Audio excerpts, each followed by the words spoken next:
Karena merasa penasaran, Saku lalu bertanya mengenai catatan tersebut. Namun Rintaro hanya diam dan menundukkan kepalanya. Melihat situasi itu, Shohei lalu menghampiri mereka berdua dan bertanya apa yang sedang terjadi. Saat Ayato melihat nama Kaoruko di catatan itu, Rintaro kemudian segera merebutnya dari tangan Ayato. Sikap tidak biasa dari Rintaro itu membuat teman-temannya keheranan. Ayato bahkan sangat terkejut melihat reaksi dari Rintaro. Saku lalu bertanya, apakah Kaoruko adalah nama gadis yang mereka temui di perpustakaan? Mereka bisa mengetahui hal itu karena mendengar perkataan Subaru sebelumnya yang menyebut nama Kaoruko saat di perpustakaan. Saku merasa kalau belakangan ini ada yang aneh dengan tingkah Rintaro, karena tidak biasanya Rintaro membela murid dari SMA Kikyo. Mendengar perkataan Saku itu, Rintaro hanya bisa terdiam. Namun saat Rintaro teringat kembali dengan Kaoruko, dia lalu meminta maaf dan mengatakan kalau saat ini dia belum bisa memberitahukannya pada mereka. Tidak lama kemudian, Pak Guru lalu menghampiri mereka dan menyuruh mereka untuk merapikan kursi dan meja yang berantakan, karena sebentar lagi pelajaran akan segera dimulai. Mendengar perkataan Pak Guru itu, Shohei lalu mengajak Saku untuk merapikan kelas. Sementara itu, Rintaro yang merasa bersalah kemudian meminta maaf pada Ayato, karena dia sudah bersikap kasar. Namun Ayato sama sekali tidak mempermasalahkan hal itu. Selanjutnya saat Rintaro sampai di rumah, dia terlihat masih merenungi sikapnya yang berlebihan pada teman-temannya. Rintaro bahkan menyalahkan dirinya sendiri karena membawa catatan Kaoruko ke sekolah. Setelah itu Rintaro teringat kembali kalau dia harus mengucapkan terima kasih pada Kaoruko. Berpindah ke tempat Kaoruko. Saat ini dia sedang belajar di kamarnya. Tidak lama kemudian, Kaoruko mendapatkan pesan dari Rintaro. Saat membaca pesan itu, wajah Kaoruko tampak memerah. Sementara itu di tempat Rintaro, dia terlihat sedang menunggu balasan pesan dari Kaoruko. Saat menerima pesan balasan dari Kaoruko, Rintaro lalu teringat kembali dengan perkataan Kaoruko, bahwa dia sangat ingin Rintaro mengikuti pertandingan olahraga bersama teman-temannya, sehingga Rintaro bisa menceritakan keseruannya pada Kaoruko. Di samping itu, Rintaro juga mengingat perkataan Subaru, bahwa guru-guru di SMA Kikyo juga sangat membenci SMA Chidori. Jika murid beasiswa seperti Kaoruko terlibat dengan murid Chidori, hal itu bisa saja berdampak buruk bagi Kaoruko. Setelah mengingat perkataan Subaru itu, Rintaro hanya bisa tertunduk lesu. Sementara itu di tempat Kaoruko, dia terlihat sangat senang, karena Rintaro telah membaca pesannya. Wajah Kaoruko bahkan memerah, dan dia sedang memikirkan topik apa yang akan dia bicarakan dengan Rintaro. Keesokan harinya di SMA Chidori, Shohei dan Ayato tampak khawatir dengan hubungan pertemanan Rintaro dan Saku saat ini. Setelah beberapa hari yang lalu bertengkar dengan Shohei, kali ini giliran Rintaro yang bertengkar dengan Saku. Ayato lalu mengatakan, kalau kali ini Shohei harus membantu Rintaro, karena sebelumnya Rintaro sudah membantu Shohei berbaikan dengan Saku. Setelah itu Shohei lalu membuat pengumuman, kalau pertandingan olahraga akan dilaksanakan 3 hari lagi. Oleh karena itu, Shohei akan mengajak mereka untuk ke tempat mengayun baseball sepulang sekolah. Akan tetapi Saku tidak ingin ikut, dan Rintaro mempunyai urusan pribadi. Karena ajakannya ditolak oleh Saku dan Rintaro, mental Shohei malah langsung hancur. Setelah itu, Rintaro lalu berpamitan dan segera pulang. Selanjutnya saat Saku sedang berjalan pulang sendirian, Shohei dan Ayato tiba-tiba muncul dan menghampirinya. Ayato mengatakan, kalau mereka ingin pulang bersama sambil mengobrol. Akan tetapi Saku mengatakan, kalau tidak ada yang bisa mereka obrolkan. Namun Ayato menyangkalnya, karena memang ada yang harus mereka bicarakan. Setelah itu Saku memberitahukan, kalau dia hanya merasa kesal. Mendengar perkataan Saku itu, Ayato dan Shohei lalu bertanya, apa yang membuat Saku merasa kesal? Saku menjawab, kalau dia merasa kesal karena Rintaro tidak mempercayai mereka. Mengetahui hal itu, Shohei lalu mengatakan, kalau Saku ternyata memiliki hati yang luas. Padahal selama ini, Saku selalu berkata kasar padanya. Tidak lama kemudian, Saku tiba-tiba saja meminta maaf. Mendengar permintaan maaf dari Saku itu, Shohei dan Ayato tampak begitu terkejut. Sesuai dengan perkataan Shohei, orang seperti Saku bisa berbaur dengan murid-murid Chidori. Itu semua karena bantuan dari Rintaro. Oleh karena itu, Saku sangat ingin membantu Rintaro apapun yang terjadi. Mendengar perkataan Saku itu, Shohei lalu memberitahukan bahwa Rintaro memang orang seperti itu. Rintaro adalah orang yang sangat baik dan selalu menghargai orang lain. Shouhei bahkan menganggap kalau Rintaro adalah orang yang sangat keren. Ayato juga mengatakan, walaupun Saku tidak menyadarinya, namun saat itu Rintaro memberitahukan pada mereka kalau dia tidak bisa mengatakannya, dan Rintaro tidak berdalih kalau itu bukan apa-apa.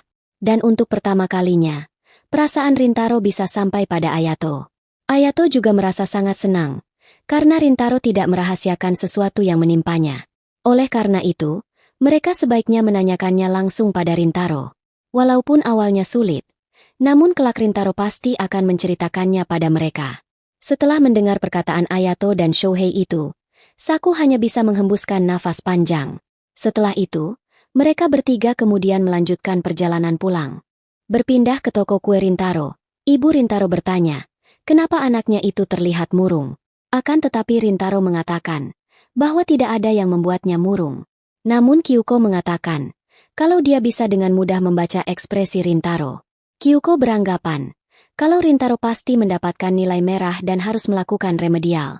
Namun Rintaro menyangkalnya, karena kali ini dia bebas dari remedial. Ibunya tentu saja tidak percaya, dan menganggap Rintaro sedang bercanda. Meskipun benar, Rintaro pasti menyontek jawaban dari temannya. Namun karena melihat ekspresi Rintaro yang sedang serius, ibunya lalu menanyakan nilai yang didapatkan Rintaro. Setelah Rintaro menyebutkan kalau nilainya 59, ibunya malah dibuat sangat terkejut, karena nilai itu terlalu tinggi untuk Rintaro. Tidak lama kemudian, Kaoruko tiba-tiba masuk ke dalam toko untuk membeli kue. Mendengar suara Kaoruko itu, Rintaro lalu segera bersembunyi. Karena toko sudah mau tutup, kue yang bisa dipilih oleh Kaoruko tinggal sedikit. Tapi jika Kaoruko datang pada akhir pekan, dia bisa mendapatkan beragam jenis kue yang tersaji. Sebenarnya Kaoruko juga berpikir seperti itu, tapi makanan akan terasa nikmat saat dia ingin memakannya. Selain itu, Kaoruko juga ingin menghibur diri, karena sudah berjuang saat persiapan ujian tengah semester. Mendengar hal itu, Kyuko lalu melihat ke arah Rintaro. Namun Rintaro memberikan isyarat agar ibunya tidak berbicara dengannya. Akan tetapi Kyuko tidak mempedulikannya, dan dia malah menarik tubuh Rintaro. Kyuko bahkan memberitahukan pada Kaoruko kalau Rintaro mendapatkan nilai yang cukup bagus dalam ujian. Melihat kemunculan Rintaro itu, Kaoruko tampak sangat terkejut. Menyadari kalau saat ini sikap Rintaro sangat aneh, Kyuko lalu menyuruh Rintaro untuk mengambilkan pesanan Kaoruko. Awalnya Rintaro menolak, namun karena dipaksa oleh ibunya, Rintaro akhirnya menurutinya. Setelah itu Kyuko lalu segera pergi ke dapur, dan meninggalkan Rintaro bersama Kaoruko. Saat Kaoruko sedang melihat-lihat kue yang ingin dia pesan, Kaoruko tiba-tiba saja mengarahkan kedua telapak tangannya pada Rintaro. Rintaro yang kebingungan lalu bertanya, apa yang sedang dilakukan Kaoruko? Kaoruko mengatakan kalau dia hanya ingin melakukan tos, karena Rintaro berhasil lolos dari remedial. Tidak hanya itu, Kaoruko juga sangat senang, karena Rintaro akhirnya bisa ikut dalam pertandingan olahraga. Setelah mendengar hal itu, Rintaro lalu melakukan tos dengan Kaoruko. Selanjutnya, Rintaro lalu memberikan kue pesanan Kaoruko. Kaoruko lalu berterima kasih, dan dia berniat memakan kue itu di rumahnya.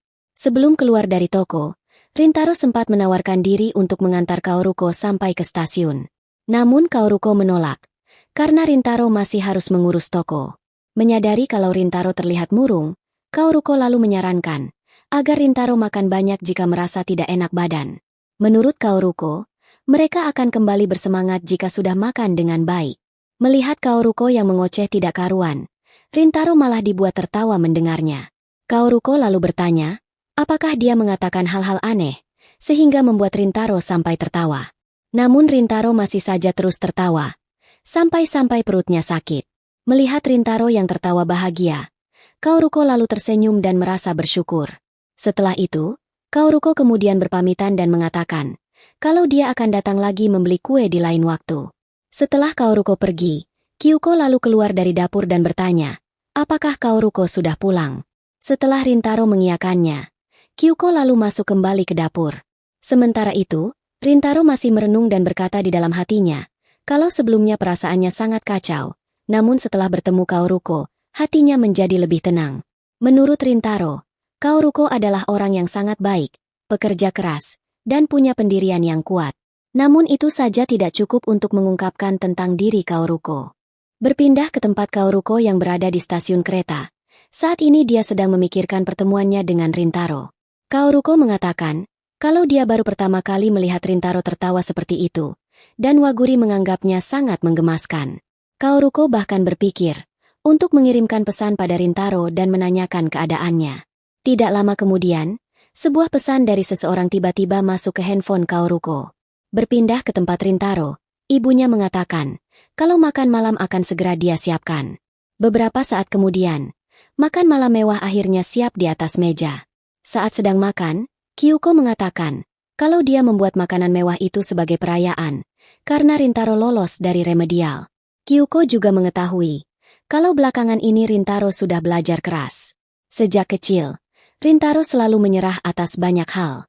Namun sekarang, Rintaro adalah pria yang pantang menyerah dan terus berusaha. Walaupun nilai yang didapatkan Rintaro hanya 59 poin, namun hal itu sudah cukup membuat Kyuko merasa senang. Kyuko mengetahui, kalau Rintaro pasti memiliki alasan tersendiri untuk belajar sangat keras, namun Kyuko memilih untuk tidak menanyakannya. Asalkan Rintaro bisa bersenang-senang, itu saja sudah cukup bagi Kyuko. Berpindah ke tempat Subaru. Saat ini dia sedang duduk sendirian di taman. Saat mengingat kembali kenangan masa kecilnya bersama Kaoruko, Kaoruko tiba-tiba muncul dan menyapa Subaru. Kaoruko juga meminta maaf, karena dia datang terlambat. Setelah itu Kaoruko lalu mengatakan, kalau dia sudah lama tidak datang ke taman itu, karena di tempat itulah mereka berdua sering bermain saat masih kecil. Karena merasa penasaran, Kaoruko lalu bertanya, apa yang ingin dibicarakan Subaru, sampai-sampai mengajaknya bertemu. Subaru lalu mengatakan, kalau dia ingin membahas mengenai Rintaro, karena sebelumnya dia sudah bicara dengan pria itu.